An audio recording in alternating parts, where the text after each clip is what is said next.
It always begins the same way. A whisper. So soft, it could be mistaken for the wind curling through the cracks of an old house. But this whisper doesn't come from outside. Comes from inside the wall.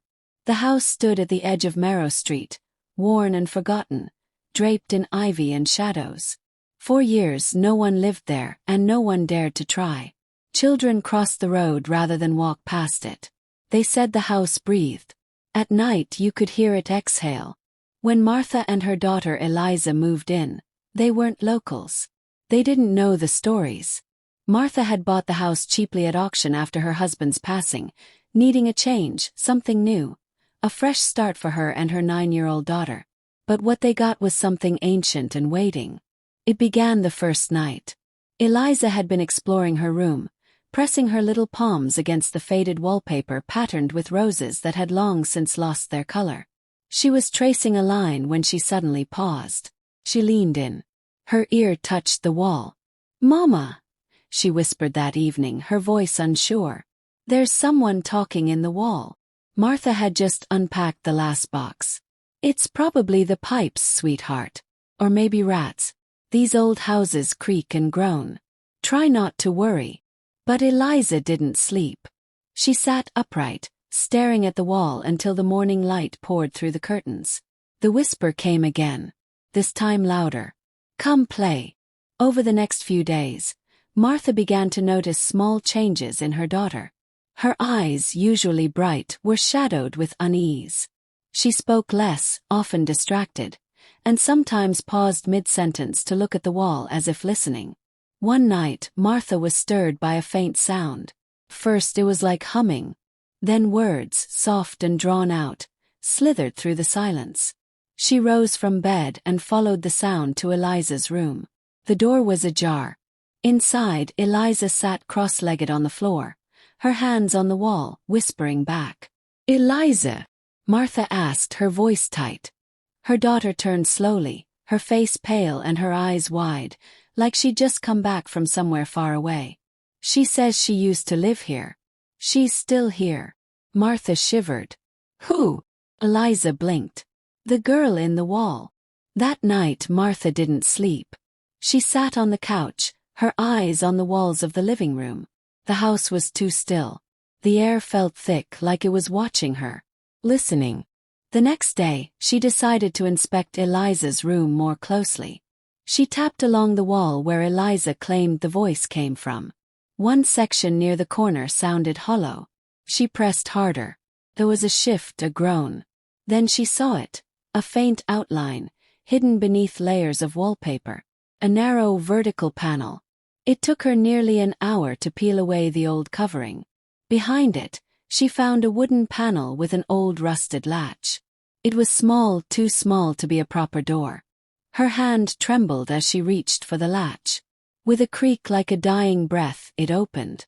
Inside was a narrow cavity, like a hidden closet, barely wide enough for a child.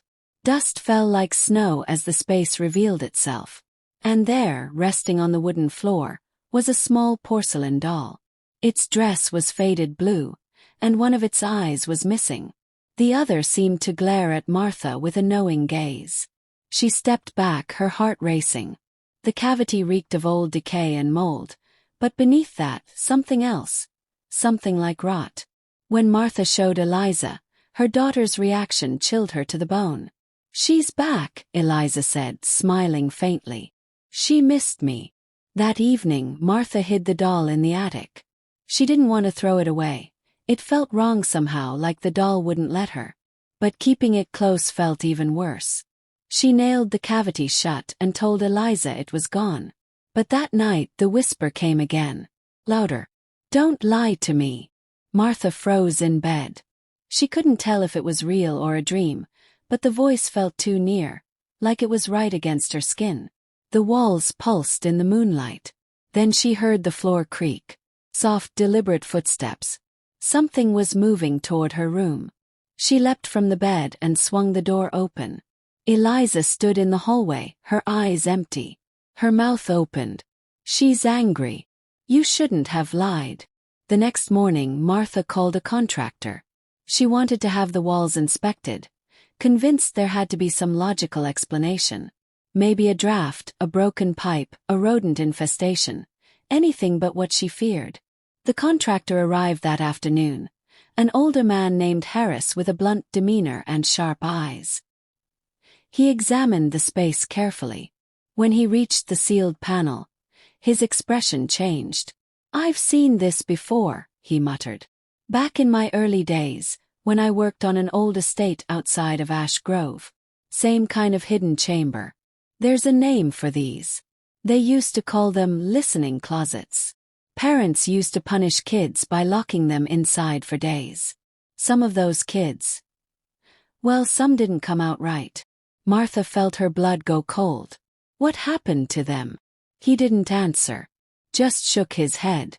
That evening Eliza disappeared. One moment, she was drawing quietly in the kitchen. The next, gone. Martha searched the entire house, screaming her daughter's name. Panic rose like bile in her throat. Then she heard it. A giggle. From inside the wall. She sprinted to Eliza's room and clawed at the sealed panel. The nails tore at her fingers as she pulled them loose, screaming, sobbing. When she finally wrenched the panel open, the cavity was empty. But the doll was there, sitting neatly in the center. Its other eye had returned, and now it was smiling. Martha collapsed, trembling. She didn't sleep that night. She sat by the wall, whispering Eliza's name over and over. Around 3 a.m., the wall whispered back, "She's mine now." The next morning, Martha went to the local records office. She was done pretending this was normal. She wanted to know who had lived in that house before. Who had owned it? What had happened there? The woman at the desk pulled out the property ledger, flipping through brittle pages until she stopped. "Oh, that house," she said softly. "That's 113 Marrow Street, isn't it?" "Yes." The woman lowered her voice. "That place has a bad history. Back in 1952, a family named Bellman lived there. The father went mad. Locked his daughter Emily inside the wall. Said she was possessed. She was never found." Martha stared at her. "What happened to him?" "He disappeared. House was abandoned until the 70s. Then another incident. A little boy vanished in his sleep. They found scratch marks inside the walls. Then again in the 90s. Each time a child goes missing. And the walls." She trailed off. "They always whisper." Martha drove back in silence. Her hands trembled on the wheel. Her thoughts were racing. She had to get Eliza back. Whatever it took. That night, she returned to the hidden cavity. She sat before it, whispering into the dark. "You can have me," she said. "Just give her back." Silence. Then a faint breath. "Come inside." The cavity grew darker, the shadows deeper. The air turned icy, her breath curling into mist. And then the doll tilted its head. The wall opened wider. Martha leaned in. Inside she saw something moving. Hand. Bill. Eliza's hand. She reached. And the wall swallowed her whole. The cavity sealed behind her with a soft thump, as if it had never opened at all. In the morning the house was silent. But if you press your ear to the wall, you'll hear them. Whispers. Laughter. And a soft voice calling for help. Waiting for someone to listen. The house on Marrow Street stood quietly beneath a curtain of fog. The front door creaked in the wind, and from the outside nothing seemed different. But if someone walked by, if they paused even for a second, they might feel it. A presence. Something waiting inside, just beyond the veil of reality. Inside the house, time didn't flow the way it should. It bent, twisted, whispered through the cracks. Behind the wall, where light could not reach, Martha opened her eyes. She was no longer in the cavity. She had fallen, or perhaps been pulled, into a narrow corridor, just wide enough to move through. The air was thick, damp, and smelled of earth and decay. The walls, though smooth like plaster, pulsed faintly like they were breathing. "Eliza!" Martha called, her voice barely carrying. There was no reply. Only the sound of soft giggling, childlike but wrong. Warp. Too close and too far at once. She pressed forward. Each step felt heavier than the last. Shadows moved unnaturally, crawling across the walls like fingers. Faint whispers echoed around her. Fragments of forgotten sentences, names, sobs, screams cut off too soon. Then she saw her. Eliza, standing at the end of the corridor, her back turned. "Eliza!" Martha ran forward. But the closer she got, the farther Eliza seemed to drift, like smoke on the wind. Then Eliza turned around. Her face was blank. Eyes black, as if they had been scooped out and filled with ink. Her mouth moved, but her voice was not her own. "She doesn't want to let go," Eliza said, or the thing wearing Eliza's face said. "She's part of the wall now." "So are you." Martha staggered back. "No. You're my daughter. You're coming with me." The shadows around them thickened, swirling into shapes. Children, dozens of them, faces pale and twisted, all whispering at once. "She lied to us. She promised we'd be free.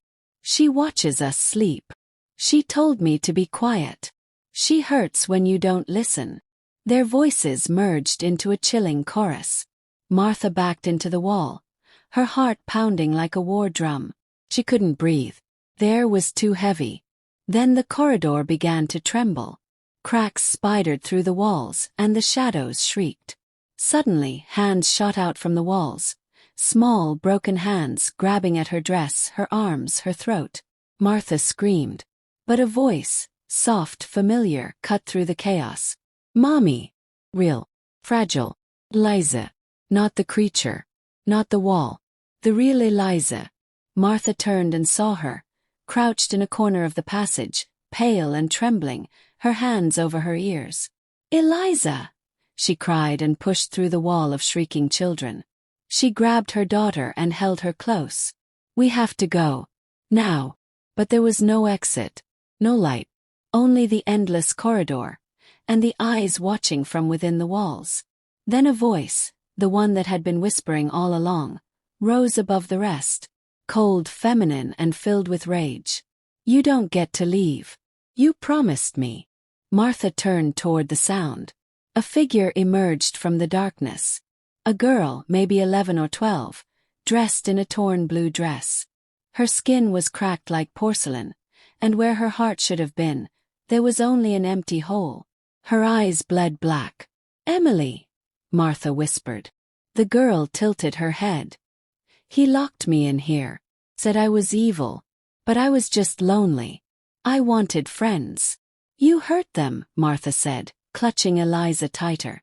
"They left me," Emily hissed. "Now they'll never leave." The walls convulsed, the whispers turning to screams. "Please," Martha begged. "Let us go. Let her go. She's just a child." Emily stepped forward. "I am just a child." Her face twisted, and suddenly the walls cracked open again, revealing flickers of the real world. A flash of the attic, the hallway, the sunlight outside. "You can go," Emily said. "But only one of you." Martha's heart broke. "No, please. Not that." "One stays," Emily said with finality. "One gets to live." Eliza sobbed against her chest.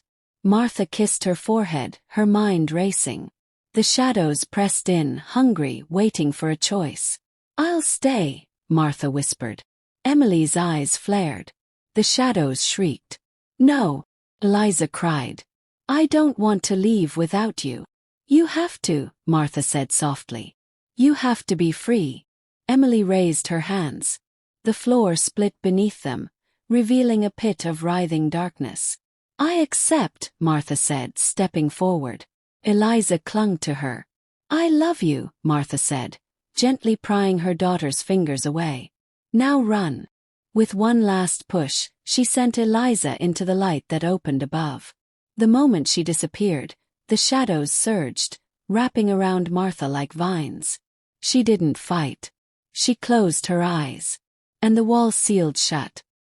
Eliza woke up on the floor of her room. Morning light streamed in through the window. The cavity in the wall was gone. The wallpaper was smooth. Quiet. She screamed for her mother. No answer. The neighbors came when they heard her cries. The police arrived later. They searched the entire house. No sign of Martha. No hidden rooms.